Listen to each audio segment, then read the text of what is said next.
ஆக்சுவலாக நான் கிரேட் 2க்காக நான் கிளாஸ் அப்சர்வேஷன் வந்திருந்தேன். எனக்கு ரொம்ப சாட்டிஸ்ஃபேக்ஷனாக இருந்தது. என் சார் அங்கே தான் படிக்கிறேன், கிரேட் 2 படிச்சுட்டு இருக்காரு.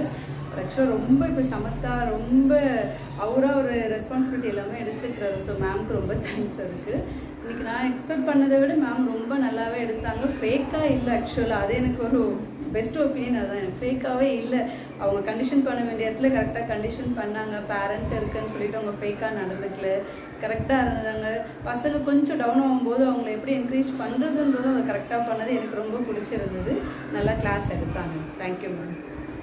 மேம் வந்து பவர் டீச் பண்ணது, மேத்லாப் வச்சு எடுத்ததும் எனக்கு நியூவாக இருந்தது. எனக்கு ஆக்சுவலாக அதெல்லாம் பற்றி எனக்கு தெரியல. மேம் இதை எடுத்தது எனக்குமே இது நான் லேர்ன் பண்ணிக்கிட்டு நல்லாவும் எடுத்தாங்க. எனக்குமே அது நல்லா புரிஞ்சுது. பசங்களுக்கு அதை எடுக்கும்போது ஆக்சுவலாக ரொம்ப டவுன் ஆகாமல் பசங்களுக்கு போர் அடிக்காமல் அதை சொல்லி கொடுத்தது ரொம்ப எனக்கு இன்ஸ்பயராக இருந்துச்சு அவங்கக்கிட்ட. ஏன்னா வீட்டில் நாங்கள் எப்படி பார்த்துக்கிறோனோ அதே மாதிரி பார்த்துக்கிட்டாங்க மேம். ஸோ ரொம்ப நல்ல கிளாஸ் எடுத்தாங்க. Thank you ma'am. தேங்க்யூ.